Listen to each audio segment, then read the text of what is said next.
Welcome to our channel Brilliant Medico. जैसा कि आपके इल्म में है कि जो इंट्रोडक्टिव वीडियो है इस चैनल्स के ऊपर, उसमें हमने बताया था कि इस चैनल्स के ऊपर हम मेडिकल लेक्चर्स और साथ साथ इंग्लिश और एफएससी के लेक्चर और कम्युनिकेशन स्किल के लेक्चर जो है वो हम अपलोड करेंगे। आज हम जो वीडियो बना रहे हैं कम्युनिकेशन स्किल्स के ऊपर, उसके इंट्रोडक्शंस के ऊपर। जो कम्युनिकेशन स्किल होता है ये एक सब्जेक्ट है और ये जो मेडिकल स्टूडेंट होते हैं उनके थर्ड ईयर और जो बीएस के स्टूडेंट होते हैं मेडिकल्स के, उनके थर्ड सेमेस्टर में ये सब्जेक्ट जो होता है वो इंग्लिश की जगह पे इंक्लूड होता है और इसका पेपर्स भी लिया जाता है। जो कम्युनिकेशन होता है, अगर जनरली मैं आपको बता दूं तो कम्युनिकेशन ज़िंदगी में बहुत ही इम्पोर्टेंस रखते हैं। आप जिस किसी भी फील्ड में हो, मेडिकल्स में हो, आप जो है एजुकेशन में हो, आप बिजनेस में हो, आप जिस फील्ड में भी हो, जब आपके पास कम्युनिकेशंस के जो स्किल्स हैं वो नहीं होंगे तो आप उस फील्ड में आगे नहीं जा पाओगे। तो आपके जो भी फील्ड होगा, आपका जो भी फील्ड है, लेकिन उसमें आपके लिए जो इम्पोर्टेंट चीज़ है वो है इफ़ेक्टिव कम्युनिकेशंस। तो इन सब चीज़ों में आज हम ये सीखेंगे और आइंदा जो हमारे लेक्चर्स होंगे कम्युनिकेशन स्किल्स के, उसमें हम ये सीखेंगे कि इफ़ेक्टिव कम्युनिकेशन जो है वो हम कैसे गेन करते हैं, कैसे हम एक इफ़ेक्टिव कम्युनिकेटर जो है वो बन जाते हैं। तो चलिए आज हम इंट्रोडक्शन करते हैं कि भाई कम्युनिकेशन कैसे कहते हैं, व्हाट इज़ कम्युनिकेशंस। अक्सर लोग पूछते हैं व्हाट इज़ कम्युनिकेशन, कम्युनिकेशन कैसे कहते हैं। अगर आप सिंपल अल्फाज में से बोले कि अगर आपसे कोई पूछे कम्युनिकेशन कैसे कहते हैं, तो आप यहाँ पे कह सकते हैं कि in simple word we can say that just to convey the message. मैं आपको ये बताऊंगा कि अगर आपसे कहते हैं कि कम्युनिकेशन कैसे कहते हैं, एक दूसरे से बात करने के प्रोसेस को कम्युनिकेशन कहते हैं। एक दूसरे को टेक्स्ट करते हो ये भी कम्युनिकेशन है, एक दूसरे के साथ आइडियाज शेयर करते हो ये कम्युनिकेशन है। यानी एक दूसरे को इंफॉर्मेशन, मैसेज, आइडियाज़ ये एक दूसरे के साथ शेयर करना, एक बंदे से दूसरे बंदे को कन्वे करना, उस तक पहुंचाना, इस प्रोसेस को हम क्या कहते हैं, कम्युनिकेशन कहते हैं। जो कम्युनिकेशन है ये वर्ड्स निकला है कम्युनिकेयर से, और कम्युनिकेयर का मतलब होता है टू मेक कॉमन और टू शेयर। जब आपके पास एक बात होती है, एक आइडिया होता है, एक मैसेज होता है, जब तक आप किसी और बंदों को वो मैसेज नहीं पहुंचाते तो बात सिर्फ आपके हद तक महदूद रहती है। जब आप ये बात किसी दूसरे बंदे को करते हैं और वो जाके दूसरे बंदे को फिर करते हैं, तो आपकी जो बात होती ही कॉमन हो जाती है, शेयर हो जाती है। तो इसको हम क्या कहते हैं, कम्युनिकेशन। यहाँ पे आप देख सकते हैं, if we go in more details we can say that communication is the process of transmitting and receiving message. अब यहाँ पे आप देख सकते हैं कि ये आपके पास एक बंदा है, इसने कोई भी मैसेज जो है वो आपके पास क्या कर दिया, ट्रांसमिट कर दिया इस बंदे को, और इस बंदे ने यहाँ पे क्या कर दिया, मैसेज को रिसीव किया। अब ये बंदा इस बंदे को रिप्लाई करेगा तो ये बंदा जो है आपके पास सेंडर बन जाएगा और ये आपके पास रिसीवर बन जाएगा। अगर हम कम्युनिकेशन की डिफिनीशंस के ऊपर जाएं तो communication is about sending end receiving informations or the transmission of information and meaning from one party to another party। आप कह सकते हैं कि कम्युनिकेशन आपके पास वो प्रोसेस है कि जिसमें आपके पास इंफॉर्मेशंस, आइडियाज़, मैसेज एक बंदे से दूसरे बंदे तक पहुंचाया जाता है, ट्रांसमिट किया जाता है, शेयर किया जाता है। तो इस प्रोसेस को हम क्या कहते हैं, कम्युनिकेशंस कहते हैं। तो मैं होपफुली जो कम्युनिकेशन का बैकग्राउंड है और जो कम्युनिकेशन का जो मीनिंग है वो आपको, आप कह सकते हैं कि यहाँ पे आप उसको समझ चुके होंगे कम्युनिकेशन कैसे कहते हैं। अगर आपसे कल कोई पूछते हैं कि कम्युनिकेशन कैसे कहते हैं, तो आप उनसे कहते हैं कि transmission of information is known as communication from one person to another. आप उनसे कहते हैं कि transmission of message from one person to another person, transmission of ideas from one person to another person. तो ये सारे चीज़ें किस चीज़ में आते हैं, कम्युनिकेशन में आते हैं। इसको हम क्या कहते हैं, कम्युनिकेशन। अब कम्युनिकेशन स्किल का जो सब्जेक्ट हो इसमें हम ये सीखते हैं कि हमने कैसे इंफॉर्मेशन को ट्रांसमिट करना होगा, हमने कैसे आइडियाज़ को ट्रांसमिट करना है, हमने कैसे इंफॉर्मेशन को किसी दूसरे बंदे तक पहुंचाना है। तो ये सारी जो चीज़ें हैं, ये सारा जो प्रोसेस है, ये हम कम्युनिकेशन में सीखेंगे। इसके बाद आता है इफ़ेक्टिव कम्युनिकेशन। इफ़ेक्टिव कम्युनिकेशन बहुत ही इंपॉर्टेंस होता है। आपका जब आपके पास इफ़ेक्टिव कम्युनिकेशंस के स्किल होते हैं तो आप जिस फील्ड में भी हो, आप उस फील्ड में जो है बहुत आगे तक जा सकते हैं। If someone achieve the desired level of objective through communication, we can say that it's effective communication. इसका क्या मतलब है?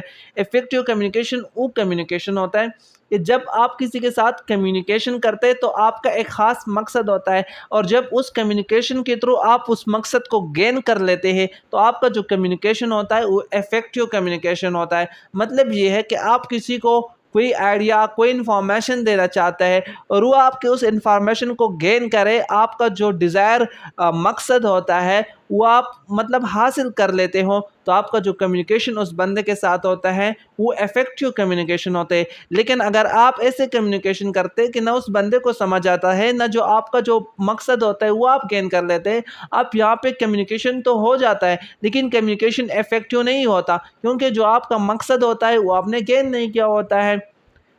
If your communication get the proper response from the receiver, it mean that you effectively convey the message। तो ये आपके पास जो communication होता है वो आपके पास इफेक्टिव कम्युनिकेशन होता है। यहाँ पे शॉर्टली हमने बताया हुआ है कि how to achieve effective communication, जिसको हम डिटेल्स में इस टॉपिक को हम पढ़ेंगे। सबसे पहले तो आप ये कि जो कंसिडर ऑडियंस इंफॉर्मेशन नीड, कि आप जिसके साथ कम्युनिकेशन करना चाहते हैं, आप पहले ये देखें कि जो ऑडियंस है जिससे आपने कम्युनिकेट करना है वो उसको किस चीज़ की ज़रूरत है, कौन सी इन्फॉर्मेशन उसकी नीड है। आप उसके जो टेक्निकल बैकग्राउंड होते हैं उसको कंसिडर करें। फिर इसके बाद जो आपके ऑडियंस होते हैं जिससे आपने कम्युनिकेट करना होता है, उसका कल्चरल बैकग्राउंड क्या होता है, उसका जेंडर कौन सा है, और आपके पास उसके जो नॉलेज क्या है, उस बैकग्राउंड्स को भी आपने क्या करना है, कंसिडर करके उसके साथ जो है कम्युनिकेट करना होता है। ये सारे चीज़ें जब आप कम्युनिकेशन में ले आते हैं तो आपका जो कम्युनिकेशन होता है वो इफ़ेक्टिव बन जाता है। खैर, इस टॉपिक को हम डिटेल में इंशाल्लाह पढ़ेंगे। नेक्स्ट हम जो वीडियोस बनाएंगे उसमें हम ये एक अलग टॉपिक पढ़ेंगे कि how to achieve effective communication, और उसके ड्रॉबैक और जो सारे चीज़ें उसको हम डिटेल में पढ़ेंगे। अब हमारे पास आता है कंपोनेंट ऑफ कम्युनिकेशंस। आपके पास 6 कंपोनेंट ऑफ कम्युनिकेशन है, ये अक्सर एमसीक्यूज में आता है। उसमें सबसे पहला आता है कॉन्टेक्स्ट। कॉन्टेक्स्ट में आपके पास फिर आता है इंटरनल मीन, एक्सटर्नल मीन, कि आपके पास यानी आप कम्युनिकेशन किस लिए करते हो। आप इसकी जगह बाज़ औक़ात आपने देखा हो कि इसकी जगह पे आइडियाज़ भी लिखा होता है से। इसके बाद आपके पास आता है सेंडर या एनकोडर। सेंडर वो बंदा होता है कि जो कि इंफॉर्मेशन, मैसेज, आइडिया को क्या करता है, ट्रांसमिट करता है। इसके बाद आपके पास मैसेज होता है कि आप यानी जो सेंडर होता है वो किस चीज़ को ट्रांसमिट करता है।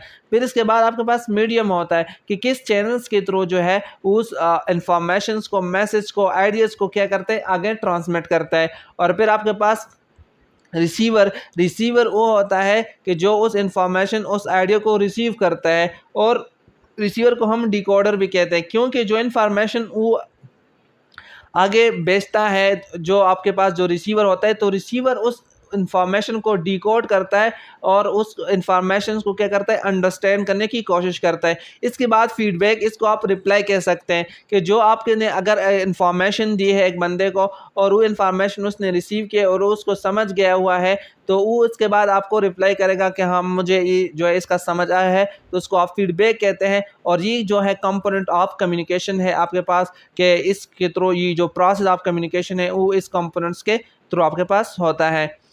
अब नेक्स्ट आपके पास यहाँ पे आप देख सकते हैं कि कॉन्टेक्स्ट आपके पास ये कि आप कम्युनिकेशन किस लिए करते हैं। कम्युनिकेशन मतलब आपके पास किस वजह से आप कम्युनिकेशन करते हैं, तो उसको हम क्या कहते हैं, context. Context tell us reason for communication, and reason में भी इंटरनल भी हो सकता है और एक्सटर्नल भी हो सकता है। Internal mean a company want to discuss an idea issue to its employees. The message should be either in writing or verbal. अब ये जो राइटिंग और वर्बल है, ये टाइप ऑफ कम्युनिकेशन में आता है। इंटरनल कॉन्टेक्स्ट आपके पास जो ये कह सकते हैं कि कोई ऑर्गेनाइजेशन है और उसके अंदर वो कोई प्रॉब्लम वगैरह जो है वो डिस्कस करते हैं अपने एम्प्लॉयज़ के साथ, तो ये उसके लिए क्या है, कॉन्टेक्स्ट है। ये उसके मतलब जो कम्युनिकेशन वहाँ पे एम्प्लॉयज़ के साथ की जाती है, ये उसके लिए क्या बनी हुई है, आप कह सकते हैं कि उसके लिए कॉन्टेक्स्ट प्रोवाइड करता है। फिर आपके पास एक्सटर्नल होता है। एक्सटर्नल में आपके पास जो रहते हैं कि जो स्टेक होल्डर होता है या जो आउटसाइड ऑर्गेनाइजेशन जो कम्युनिकेशन होता है, वो आपके पास जो होते हैं एक्सटर्नल कॉन्टेक्स्ट, उसमें ये चीज़ें जो है उसमें आता है। इसमें ईमेल है, फैक्स है, टेलीफोन है, लेटर है, वर्बल और नॉन वर्बल, ये टाइप्स ऑफ कम्युनिकेशन है और इसको हम आगे जो है पढ़ने वाले हैं। इसके बाद आपके पास है सेंडर। सेंडर वो होता है, इसको हम इनकोडर भी कहते हैं, कि जो आपके पास मैसेज को क्या करते हैं, ट्रांसमिट करता है। Here the word you mean writer speaker decide whether the message should be in written or oral.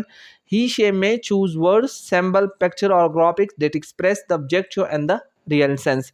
तो यहाँ पे लिखा ये है कि जो सेंडर होता है, सेंडर वो बंदा होता है, सेंडर हम उसको कहते हैं जो कि मैसेज को एनकोड करता है और उस मैसेज को आगे ट्रांसमिट करता है। जिस चीज़ को हम ट्रांसमिट करते हैं वो आपके पास क्या होता है, यानी जो आइडिया इन्फॉर्मेशन जो आप कम्युनिकेट करते हो आपके पास होता है, मैसेज होता है। ऐसे अब यहाँ पे वर्बल और नॉन वर्बल ये आगे हम पढ़ने वाले हैं, तो इसलिए यहाँ पे मैं इसको डिस्कस नहीं करता। सही है। This is very much important component of communication. Your message should be must be clear and easy to understand.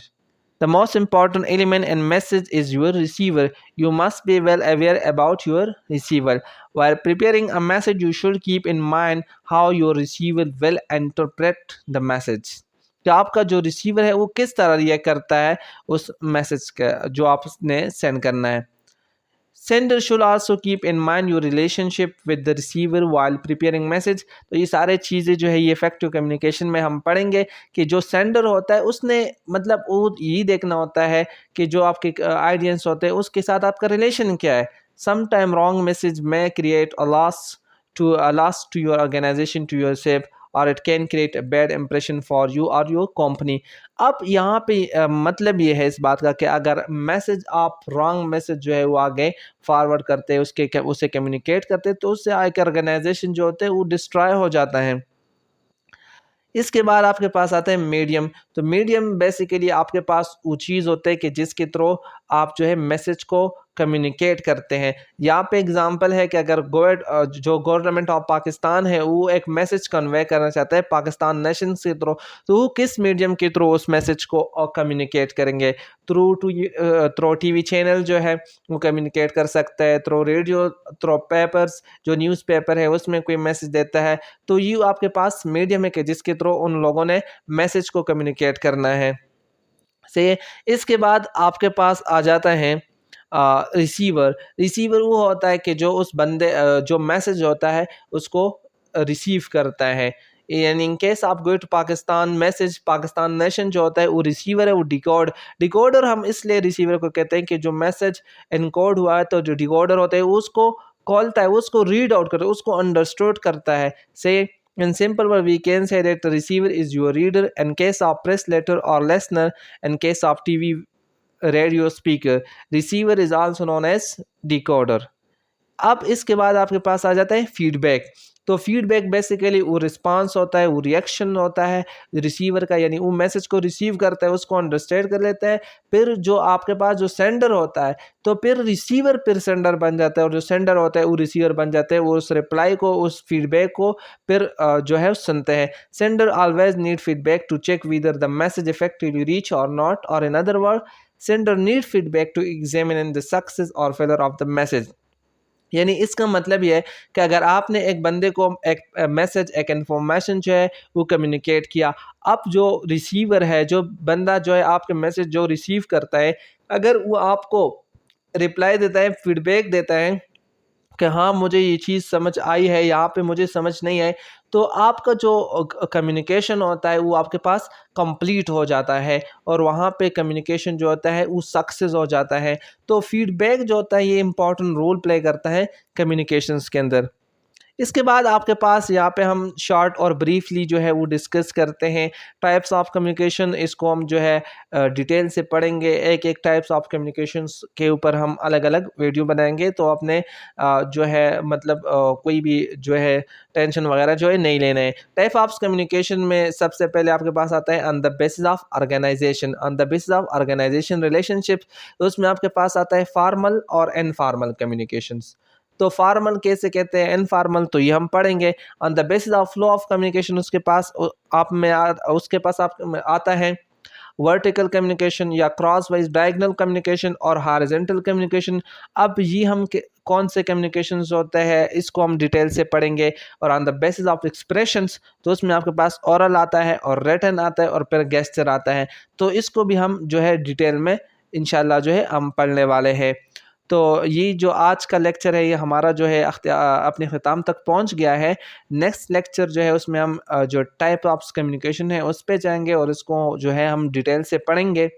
तो ये 10 आपसे रिक्वेस्ट की जाती है कि अगर आपको जो हमारे वीडियो है वो आपको पसंद आते हैं तो आप इस चैनल्स को लाइक करें, सब्सक्राइब करें और अपने दोस्तों के साथ शेयर करें।